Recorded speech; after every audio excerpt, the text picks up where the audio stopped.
তো হ্যালো বন্ধুরা, আজকে আমরা শিখতে চলেছি বার নির্ণয়। বার নির্ণয় কিভাবে করতে হয় সেটা আজকে তোমাদেরকে খুব সুন্দরভাবে আমি তোমাদেরকে দেখাবো। আশা করি তোমাদের ভিডিওটা ভালো লাগে। তো দেখো বন্ধুরা, আমরা যদি বার নির্ণয় করি, ধরো বন্ধুরা আজকে আজকে হচ্ছে বুধবার, ঠিক আছে? আজকে হলো বুধবার। তাহলে এর পরের বুধবারটা কখন হবে বলো তো বন্ধুরা? আজকে বুধবার মানে আজকে যদি ডেটটা হয় 12 তারিখ, তাহলে পরের বুধবারটা কত তারিখ হবে? ঠিক এর 7 দিন পরে বন্ধুরা, অর্থাৎ 19 তারিখ কি হবে? বুধবার হবে। তারপরের বার বুধবার কখন হবে? এর সাথে বন্ধুরা আরো 7 যোগ করলে কত হয়? অর্থাৎ 26 তারিখ বুধবার হবে। তাহলে তোমরা বুঝতে পারছো যে 7 দিন পর পর একই ডেটটা বারবার কি হচ্ছে, রিপিট হচ্ছে। অর্থাৎ আজকে যে বারটা হবে 7 দিন পরে সেই বারটাই আসবে। আশা করি বন্ধুরা তোমাদের এই কনসেপ্টটা ক্লিয়ার হয়েছে। চলো এরপরে আমরা আরেকটি উদাহরণের সাহায্যে আরেকটি কনসেপ্ট ক্লিয়ার করি। তো ধরো বন্ধুরা, এখানে আমি আজকে বললাম যে 12 তারিখ, আজকে বুধবার, 19 দিন পর কি বার হবে? কি বার হবে? তাহলে আজকে বন্ধুরা কি বার? আজকে 12 তারিখ হচ্ছে বুধবার, 19 দিন পর কি বার হবে? তাহলে এখানে আমরা 19 দিনকে যদি আমরা 7 দিয়ে ভাগ করি, তাহলে বন্ধুরা 7-এর গুণিতক যটা হবে ততবার বুধবার আসবে, এবং তারপরে যে অবশিষ্ট থাকবে ঠিক তারপরে আমরা গুনবো। তাহলে এখানে কথা হচ্ছে 7 দুগুণে 14। অর্থাৎ বন্ধুরা 19 দিনের মধ্যে দুইবার কি আসবে? বুধবার আসবে, এবং বুধবারের পরে 5 দিন যে অবশিষ্ট আছে এই দিনগুলো বুধবারের পরে অ্যাড করতে হবে। অর্থাৎ বুধবার যদি বন্ধুরা আজকে হয়, তাহলে বুধবারের পরে কি হয়? বৃহস্পতি, শুক্র, শনি, রবি, সোমবার হবে। তাহলে 5 দিনের দিন যেটা হয়েছে সেটা হচ্ছে কি বন্ধুরা? সোমবার। তাহলে এখানে আমরা বুঝতে পারলাম যে আজকে যদি বুধবার হয়, 19 দিন পর কি হবে? সোমবার হবে। তো আশা করি বন্ধুরা তোমরা বুঝতে পেরেছো। চলো আমরা আরেকটি কনসেপ্ট ক্লিয়ার করার চেষ্টা করি।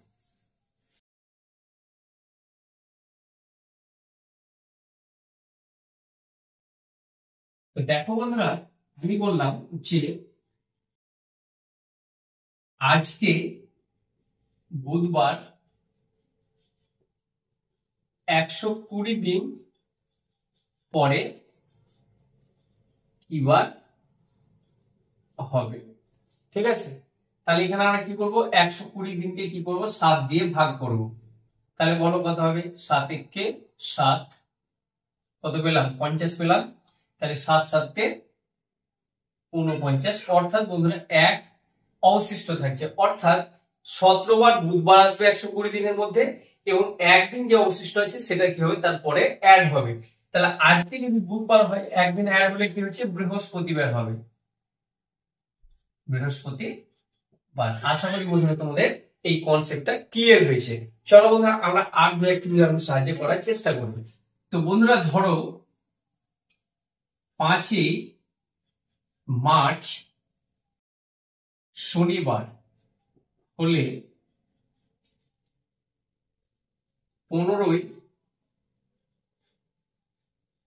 এপ্রিল কি বার হবে? তাহলে বন্ধুরা 5ই মার্চ থেকে 5ই এপ্রিল টোটাল এই দিন কতটা হয়েছে সেটা আগে আমরা বের করব। তাহলে মার্চ মাসটা বন্ধুরা কত মাসে হয়েছে সেটা আগে আমাদেরকে দেখতে হবে।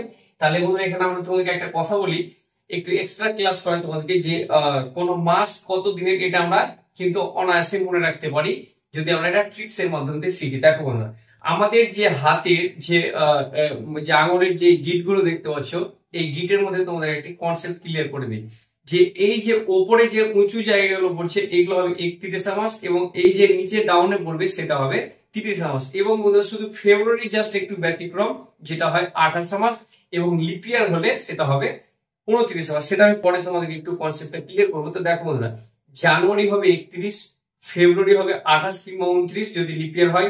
এরপরে কি হয়েছে? মার্চ হবে 31, মার্চের পরে কি এপ্রিল হবে 30, এপ্রিল পরে কি হবে? মে হবে 31, জুন 30, জুন পরে July 31, August 31, September 30, October 31, November হচ্ছে 30, এবং ডিসেম্বর হচ্ছে 31 মাস। আশা করি বন্ধুরা তোমরা আজকের পর থেকে এটা আর তোমাদের অসুবিধা হবে না। তো বন্ধুরা এখানে মার্চ মাসটা তাহলে কত দিনের হচ্ছে? মার্চ মাসটা হচ্ছে জানুয়ারি ফেব্রুয়ারি মার্চ, অর্থাৎ 31 দিনের মাস হচ্ছে। তাহলে 5 থেকে 31 পর্যন্ত 5ই মার্চ থেকে 31শে মার্চ কতদিন হচ্ছে? তাহলে তাহলে এখানে আমরা যদি 31 থেকে 5 বাদ দিই তাহলে বন্ধুরা কত হচ্ছে? 26 দিন হচ্ছে। আর এদিকে এপ্রিল মাসে হচ্ছে কত বন্ধুরা বলো? 15 দিন। তাহলে এখানে 15 আর এদিকে 41, টোটাল আমরা যদি কাউন্ট করি তাহলে কত হচ্ছে? এখানে আমাদের হচ্ছে 41 দিন। তাহলে 41 দিনের দিন যে দিনটা হবে সেটা কি বার হবে সেটা আমাদেরকে বের করতে হবে। তাহলে কি করবো বন্ধুরা বলো? এখানে আমরা কি করব? এই 41 কে কি করবো? 7 দিয়ে আমরা ভাগ করব। তাহলে বলো কত হবে? 5 7 35 হবে। তাহলে এখানে বিয়োগ করলে কত পেলাম? 6 পেলাম। অর্থাৎ এই 41 দিনের মধ্যে শনিবারটা 5 বার আরো আসবে এবং 6 দিনটা হচ্ছে ব্যতিক্রম থাকছে, অর্থাৎ অবশিষ্ট থাকছে। তাহলে এখানে কি আছে? শনিবারের পরে 6 দিন কোন শনি? রবি, সোম, মঙ্গল, বুধ, বৃহস্পতি, শুক্রবার। তাহলে বন্ধুরা 6 দিনের দিন আমাদের কি বার আসছে বলতো? শুক্রবার। অর্থাৎ আমাদের এপ্রিল মাসের 15 তারিখ কি বার আসবে? শুক্রবার হবে। আশা করি বন্ধুরা তোমরা বুঝতে পেরেছো। তাহলে আমরা যদি আরেকটি উদাহরণের সাহায্যে দেখি, 2016 সালের 3 ফেব্রুয়ারি শনিবার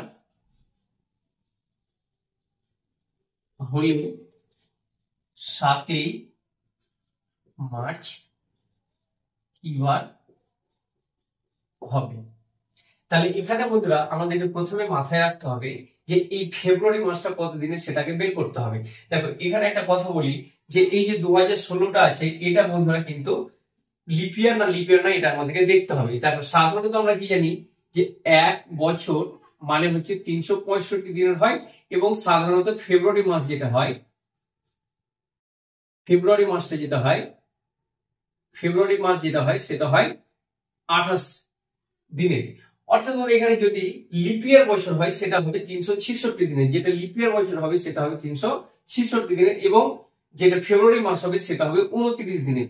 তাহলে বন্ধুরা এই যে 2016 সাল এটা ফেব্রুয়ারি মাসটা কত দিনের হবে? এটা অধিবর্ষ অর্থাৎ লিপিয়ার না লিপিয়ার না আমরা কি করে বুঝবো? বন্ধুরা এইখানে একটা আমরা ট্রিক্স শিখবো যে যে সালটা আছে সেই সালটাকে 4 দিয়ে ভাগ করবো, আর যদি ভাগ মিলে যায় তাহলে সেই সালটা হবে অধিবর্ষ অর্থাৎ লিপিয়ার। আর যদি ভাগ না মিলে ভাগশেষ থাকে তাহলে আমরা জানবো সেটা অধিবর্ষ নয়। তাহলে এখানে আমরা ভাগ করলে কি হচ্ছে? 4 5 20, 16 নেমে গেলে হচ্ছে 4 4 16। অর্থাৎ বন্ধুরা এখানে আমাদের ভাগটা মিলেছে, ভাগশেষ কোনো থাকছে না। অর্থাৎ এটা আমরা জানছি যে লিপিয়ার বছর এবং ফেব্রুয়ারি মাসটা হবে 29 দিনে। তাহলে প্রথমে আমাদেরকে দেখতে হবে এই 3 ফেব্রুয়ারি থেকে এই 29 ফেব্রুয়ারি পর্যন্ত মোট কতদিন পাচ্ছি। তাহলে 3 ফেব্রুয়ারি থেকে 29 ফেব্রুয়ারি পর্যন্ত কতদিন পাচ্ছি আমরা? এখানে আমরা পেলাম 26 দিন।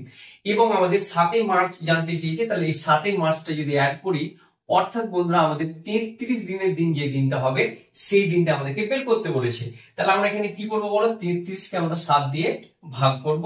তাহলে আমরা এখানে 4 7 কত পেলাম? 28, অর্থাৎ ভাগশেষ আছে 5। অর্থাৎ বন্ধুরা এই 33 দিনের মধ্যে শনিবারটা আবার 4 বার আসবে এবং 5 দিন সেটা হচ্ছে অবশিষ্ট থাকছে। তাহলে আমাদের 5 দিনটা কাউন্ট করতে হবে। তাহলে শনিবারের পরে কি হচ্ছে? রবি, সোম, মঙ্গল, বুধ, বৃহস্পতি। তাহলে বন্ধুরা আমাদের উত্তর হলো বৃহস্পতিবার। আশা করি বন্ধুরা তোমাদের কনসেপ্ট ক্লিয়ার হয়েছে। তো বন্ধুরা আমরা আর একটি উদাহরণের সাহায্যে দেখবো যে এই অঙ্কগুলো কিভাবে করতে হবে।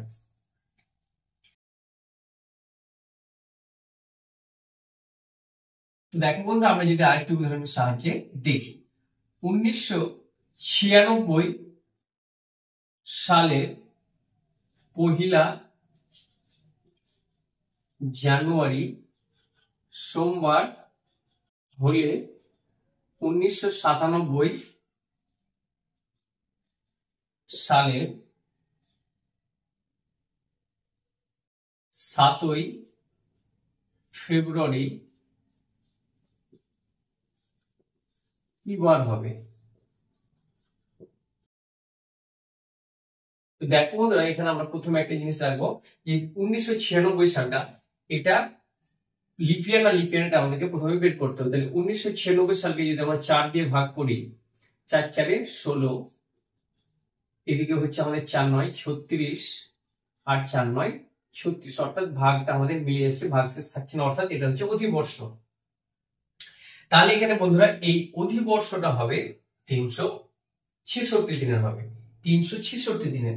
অর্থাৎ এখানে 1996 সালের 1 জানুয়ারি থেকে 1997 সালের 1 জানুয়ারি পর্যন্ত কত দিনের হচ্ছে বন্ধুরা? 366 দিন হচ্ছে। কত হচ্ছে? 366 দিন। এছাড়া বন্ধুরা যেহেতু আমাদের এখানে কি বলেছে না 7 ফেব্রুয়ারি, তাহলে এখানে বন্ধুরা জানুয়ারি মাস থেকে 7 ফেব্রুয়ারি পর্যন্ত কত দিন হচ্ছে এটা আমরা কাউন্টিং করব।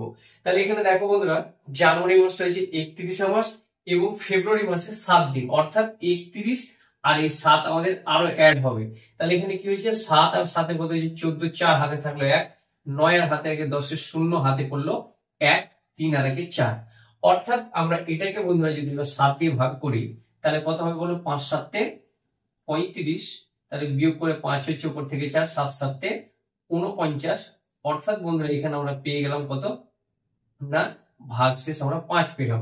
তাহলে এখানে আমরা 5 দিন কাউন্টিং করব না সোমবারে পরে, তাহলে সোম মঙ্গল বুধ বৃহস্পতি শুক্র শনিবার হচ্ছে।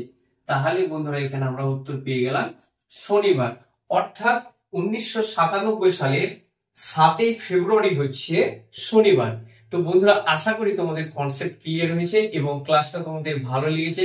তো বন্ধুরা সত্যি যদি তোমাদের এই ক্লাসটা থেকে একটু উপকৃত মনে হয় তাহলে অবশ্যই আমার এই চ্যানেলটি সাবস্ক্রাইব করে পাশে থাকার চেষ্টা করো।